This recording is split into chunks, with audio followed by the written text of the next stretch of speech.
And then this is how the foundations of what has come to be FAET has come about.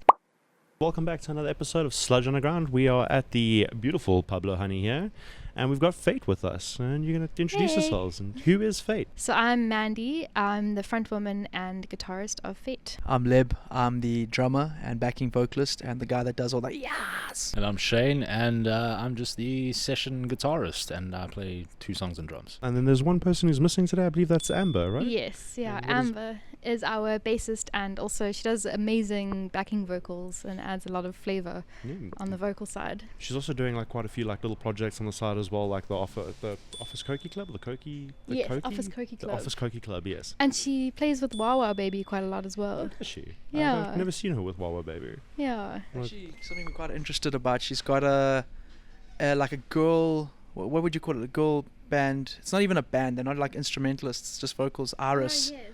Iris is something that's quite cool that we've seen coming up. They do loads of like harmonies together. It's and like an a cappella group type of deal. Yeah, that's actually pretty sick. Like, yeah. That's really cool. I would love to see that. What was the origin of FAET? What sort of brought it about? I know that this is your baby. Yeah. And what was sort of the things that you wanted to tackle with this? Well, the reason it's called FAET is because I never really intended to start my own project. It wasn't something I had on my mind for a while. But kind of life situations and things happened that kind of pushed me into the direction of, I had a whole bunch of songs that I'd written and nothing to do with them. So I was like, well, I may as well start my own project. And that's where the name kind of comes from as well. So yeah, the other part of the name is that it's spelt weirdly. It's spelled FAET. And a lot of people pronounce it FAET when it's FAET. But FAET sounds really cool, so I'm not complaining. It sounds Arabic. It sounds like French Arabic. I don't know how to explain it. And yes, we've also had feet, which I'm not a fan of, by the way. Also, it autocorrects to either feet or fart if you send a message, which kind of sucks, and I didn't realize that till afterwards. But yeah, the name comes from, I'm really interested in like Celtic mythology, and it comes from kind of like the Fae, which is, they're like fairy creatures that are believed to be real from like history. And basically they're these they're perceived to be very sweet and innocent, and you know, you picture fairies as these beautiful innocent little creatures, but they're actually quite mischievous and like naughty little mystical creatures. And I feel like that's comes through a lot in the music. Like it has a beautiful feminine beauty to it, but also has like this edge to it and this like mischievousness to it. So that's kind of where the name comes from. You were saying that a lot of these are songs that you've written, a lot of things that you've sort of, you know, songs that you had that you weren't sure what to do with, so you decided to do your own project. What sort of themes are you tackling with your music? Yeah, well, I suppose it wasn't just me. We actually, Brands and I kind of wrote a lot of the stuff together, so I can't take all the credit. Yeah, Brands does a lot, especially on drums. I know nothing about drums, so I'm very grateful to have him, and does a lot on that end, and the bass as well. And yeah, I'm very grateful to have Shane as well, producing a load of our songs at the moment, which is really exciting. So it's not just like mine. I'm very grateful to have like the people that I do, and then Amber obviously she brings a lot to the band as well. But yeah, the themes behind the music it's got a lot of different ones, but the song that we recently put out is called Face It. And it's, for me, I'm very passionate about like female empowerment. And just kind of authenticity and living your truth, and not like living to other people's expectations. So that's what the first song is about. It's very much about like being who you are and loving who you are, and like self-love as well. So that theme comes through a lot in Face It. But yeah, the premise behind a lot of the first songs that we've written are I'm kind of like tying them into a lot of mythology. Like it's a big part of the band, like I've spoken about with kind of the origin of it. And I've kind of, the concept behind all of it is that I want to do like an oracle deck eventually, where each song has kind of like a message behind it and like a deeper meaning, like a tarot card would. And each like release that we're doing has like a almost tarot card style artwork to it. And then eventually I'd like to print my own little oracle deck that you can kind of use to give you messages about like what you need in your life, or like where things are going, and kind of like an oracle deck would. So yeah, that's kind of the theme behind it as well. It was during a year of our lives when we moved to Maritzburg. I had to go work in the prison there, and we were away from all our people and the people we'd usually jam with. And Mandy and I were lucky enough that we picked a place that was on the outskirts of a forest, which was really cool. And it just so happened that the music we were creating on like Evan's electric drum kit that he was kind enough to lend us while playing with Mandy, who was now starting with, really getting into writing guitar by herself. The two of us just putting that together in this forest would lead to this mythical, cultic, I don't know, the timing of it all, going back to that theme of fate, was really cool. Little witches jamming in a forest. I believe you're going to the UK, is it? Yes. And are you guys planning on trying to take music over there and still doing music that side? What are your sort of plans with that? World domination. Oh, it's a really like sad and like it's bittersweet kind of thing for us. We're obviously going to miss like Shane and Amber a lot, who unfortunately can't come with us. But the way I like to see it is like they're always going to be a part of FAET, and I hope they know that they are always going to be a part of FAET. And whenever we play in South Africa, they'll be the ones, like the South African version of FAET, But yeah, when you go that side, we'll probably get other session musicians to play with us in that capacity over there. Whenever we can, we'd love to bring up Amber and Shane that side as well, which would be really cool. But yeah, for the most part, there'll always be Brands and I kind of at shows and stuff like that. But we'd like to carry on with the music that side, and the main reason, well, not the main reason, but one of the big reasons why we feel better about like moving is Brands and I are always, we like have the KZN scene very close to our heart, and we're not gonna, in South Africa, we're not gonna just like leave and be like, sweet, done with that chapter, cool, bye. We really want to carry that spirit over and talk about like South African bands that side, and hopefully offer opportunities for bands to come stay with us and tour in the UK and do as much for our scene as we can from that side as well. It's really wholesome, like the whole thing of like having a place for artists to sort of like a launch point. That's actually really, really helpful as well. And it takes a huge weight off an artist's sort of chest. If they know they're going to be going over somewhere, they've at least got one place to sort of work with. And I do understand that. I do get that, having the South African scene really close to your chest, where no matter where you go in the world, it's always something that you're going to be passionate about. So that's completely relatable.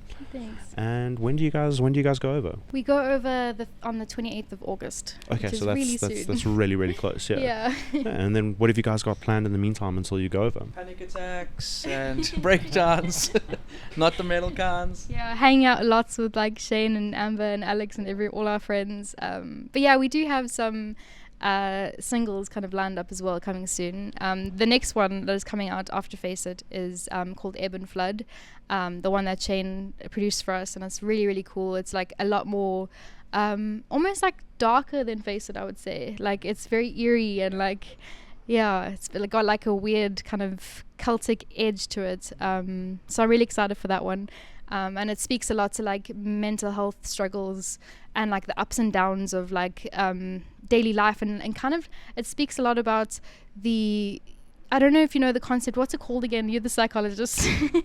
the mood congruent. Mood congruent memory. It's where you remember what your mood is allowing you to remember that time. So when you're depressed, you only remember times that you failed or messed up in your life. When you're happy, you only remember what a G you are and how you're amazing at everything you do. You can't really access those memories of the contrasting information, pretty much. Yeah, so that song is a lot about that, and the swings. Like I myself go through like a lot of mood swings, and it speaks to that, and about like how everything seems like the end of the world when you're going through a bad time, and then you forget about that completely when you're like in a good time, and it speaks a lot around that and kind of dealing with that. Shane, like sort of from a production like point of view, where are you drawing sort of inspirations? What are you sort of like comparing to and working with from them? I try as much as possible to get the references and the inspirations that Mandy sends through to me, So I've also worked with Brandon before in Sons of Shem with producing stuff. So it's the kind of thing where I try and listen to them, speak to them throughout the process. So it's a lot of the bands that Mandy would have sent me before, things like Destroy Boys and the fempunk sort of movement. A lot of that inspiration in terms of mixing. And then, of course, there's just what I kind of do on my own, which is the general alternative rock kind of style.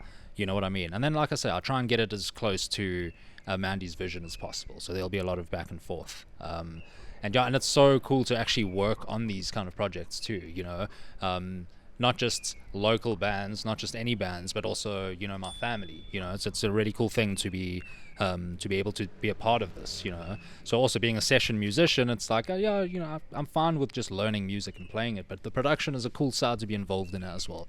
And it's great to hear. It's also, this is another thing for me, is not always knowing the lyrics when I'm playing in the band. You hear it live, you don't really have the best monitoring and whatnot, and then the moment I get sent the songs, it's drilled in my head.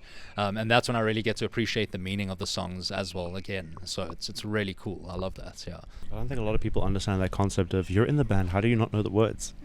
And I've been there one too many times, if I'm going to be honest with you. Yeah, literally every band I've been in Brandon with before, or any band where I'm not the vocalist, I'm sorry to say it, I just forget the lyrics. I just don't learn them, or we can't hear you at practice, all I hear is melodies. I'm pretty sure it's some kind of mental disorder or something, It's There's some kind of correlation there. There's something. Yeah, I've got to blame it on something else besides me just not being a nice guy. And I think with production as well, you're looking at the bigger picture as well. It's not necessarily as a session musician, you're focusing on more your part and more what you're doing, whereas on the production side, you're looking at how everything sort of interlocks. Yeah, exactly. So there'll also be cases where, where Brandon was writing, part of the drums, Mandy did basically everything in terms of the composition, but then Brandon would help with the drumming. So he would also be able to give me a bit more input on drum parts, maybe, and I could say to him, is this close to how you would want to play it or how you would want it to sound? Similar things, speaking to Mandy about her guitar tone. And that's a big thing for me, is Mandy's got a really cool guitar tone. She's got all these pedals and a really sweet pedal board. And, things like fuzz, for instance, that I hadn't previously worked with. And getting that in there is such a cool part of getting a signature, knowing that this is FAET, because I'm getting it as closest to the pedals as I can. Even if I have to recreate the sounds, I'm really trying to get her stage sound and Brandon's stage sound and then Amber's bass tone and all of that kind of stuff, So I'm trying to just do it the justice that you would hear at a great live show. Also, something that's really helped us is, when we wrote these songs, it was written as collaboration between me and Mans, being both creative leaders in the music we were writing at that point. But then when those live events happened, like Man said, we said, well, let me just become a session. But then Mandy was saying, I don't really know how to do the drums. And we came up with a really cool system of Mandy being able to, describe the kind of drums she would like in the song. Would you like to give a demonstration for everyone out there? And then this is how the foundations of what has come to be FAET has come about. And then we take those boom, boom, I tab it. And then Shane is now able to take that and make it sound like actual music now. But also I forced Brandon to now incorporate tambourines and bells and everything. I find that that musician speak is one of the funniest things, where it's like, I'm going to do the da-da-da and you're going to do the widdly wah. Yeah. And then, we have this weird way of communicating with each other. Yeah. And it's hilarious, as an outsider looking in. Definitely. But it makes complete sense to you as two musicians communicating. Yes. Naz and I have had a few moments like that. And are they having a stroke, or is this something planned? Yeah, absolutely. I think there's a very fine line between the two of them. I think there's a very fine line between having a stroke and trying to get your point across, because most of they're very closely intertwined. Because sometimes you just do not get that point across. Yeah. Because you know how it sounds in your head, but you don't know how to verbalize it. I'm sure you've been there. Every musician's been there. Yeah. Where you have an idea in your head, but it's just so difficult to get it out there. I must say, just kudos to Shane and Mandy both, because Mandy's writing songs for the first time by herself, really, from what I know. And Shane's also, he's been producing for a while, but this is some of the biggest stuff I think he's been working with.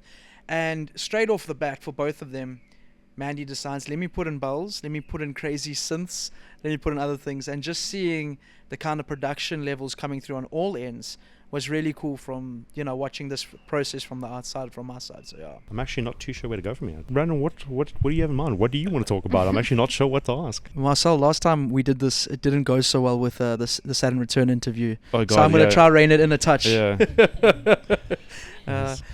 No, it's just been a really interesting journey, and I liked what Man said. I don't know. See, she's still triggered from previous interviews. Okay, as he says something stupid, I'm going to pull the mic away.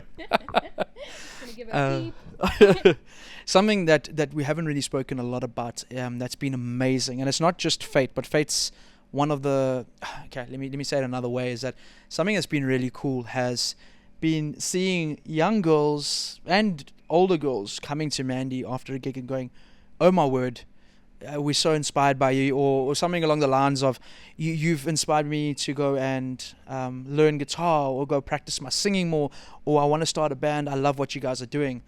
And that has been so cool. I don't think it's because of FAET, but FAET is being timed at this beautiful point in at least KZN's history, that I've been in the scene 20 years, and it's the first time in 20 years I'm seeing so many female artists coming through. And what a privilege and an honor. To interrupt you there. Like, one person I can think of off the top of my head is Ava. Yeah. Huge fan of this. Ava is always showing your guys' stuff. Yeah. And that's definitely one person off the top of my head that I can think of that you've had an impact on. So shout out to Ava, who's always around there. Yeah.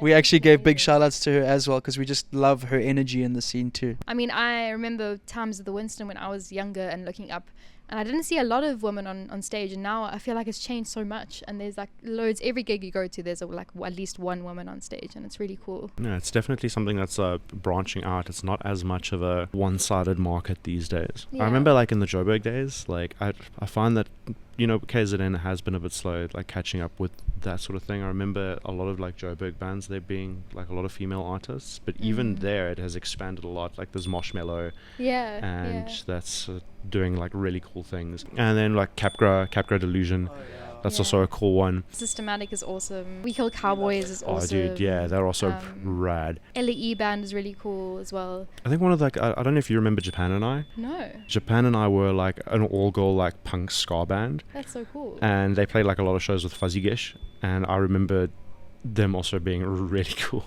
That's like, they were also, and in the days when it was also, like, a heavily male-dominated thing. There's been quite a lot of good, like, there's been the positives of seeing Mandy being this confident front woman, even though she doesn't believe it at times. But we were like, damn, small, sweet Mandy killing it up there. And not to mention, too, Amber.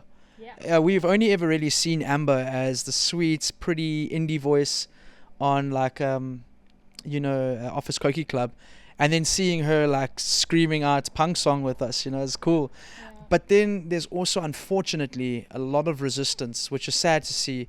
I'm speaking on behalf of you here, but I feel silly actually, because it's coming from a lot of males, unfortunately. I mean, it's always going to happen, but I feel like we are seeing a lot of change in a positive way, which is really, really cool.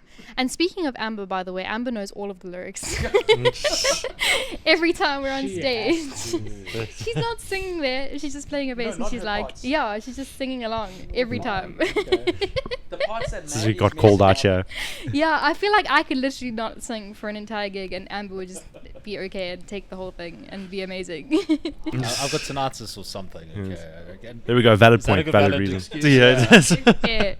We'll take it. I also feel like Amber's got the added bonus of being able to watch Kai a lot. Yeah. And Kai and Ben, who are just like the embodiments of punk. Punk, yeah. And I feel like having Kai at your back motivating you is also it's a pretty good thing to have. Yeah. Thank you so much for taking the time to come through and have a chat with us. It's been an absolute blast. Yeah, and then we love Sludge, and we're so grateful to you guys for having us always, and for everything you do in the scene. So thank you guys. And then where can people find you? Where can people find Where can people find you? Where can people find your music?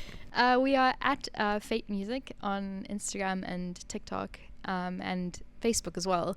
And then you can find us on Spotify as well. Just search FAET, and you can search caps, because we do it in caps, and I think it helps to find it if you're battling to find it. One more thing. Yes, one more thing. Right now you can find us at Pablo Honey with Sludge Underground, first of its kind. Yeah, thank you guys so much. Thank you.